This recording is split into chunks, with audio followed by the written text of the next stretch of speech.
Hi అండి, welcome to my channel. It's me Navya Manohar. అందరూ ఎలా ఉన్నారండి? నేనైతే చాలా బాగున్నాను. మీరు కూడా బాగుండాలి అని కోరుకుంటున్నాను. సో ఈరోజు నేను సండే వ్లాగ్ని షేర్ చేయాలనుకుంటున్నాను. సో మార్నింగ్ లేచి మేము ఫస్ట్ స్టార్ట్ చేసేది ఏంటి అంటే టీతో స్టార్ట్ చేస్తాము. వీక్ లాంగ్ మేము అసలు టీస్ కానీ కాఫీలు కానీ ఏమీ చేసుకోము. మాకు దొరికేది ఓన్లీ వీకెండ్ కాబట్టి సో నేను వీకెండ్ ఒక్కటే టీ కానీ కాఫీ కానీ చేస్తాను. మీలో ఎంతమంది టీ లవర్స్ ఉన్నారు? టీ లేనిదే మార్నింగ్ అసలు గడవదు అనుకున్న వాళ్ళు కూడా కామెంట్ చేయండి.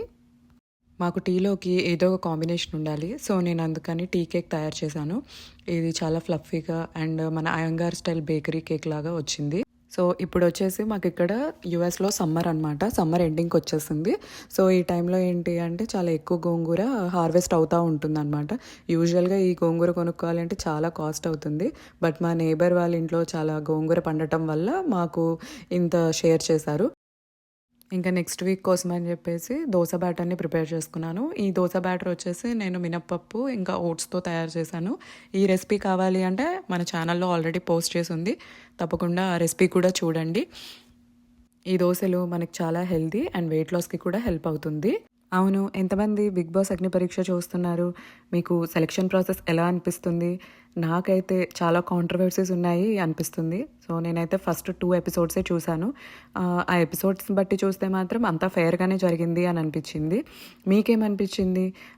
ఈ బిగ్ బాస్ సీజన్ మీరు చూస్తారా? తప్పకుండా కామెంట్ చేసి చెప్పండి. నేనైతే లంచ్లోకి చికెన్ బిర్యానీ చేశాను. చాలా జ్యూసీగా, ఫ్లేవర్ఫుల్గా అండ్ టేస్టీగా వచ్చింది. ఈ రెసిపీ కనుక మీకు కావాలి అని అనుకుంటే తప్పకుండా కామెంట్ చేయండి. ఈ రెసిపీ నేను పోస్ట్ చేస్తాను నెక్స్ట్.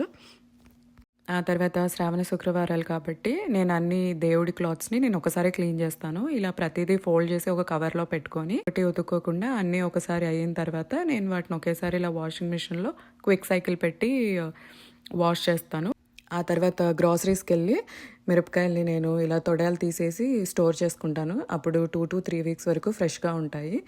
నా వీడియో కనుక నచ్చినట్టయితే please like, share, comment and subscribe చేయండి. మీ నవ్య మనోహర్.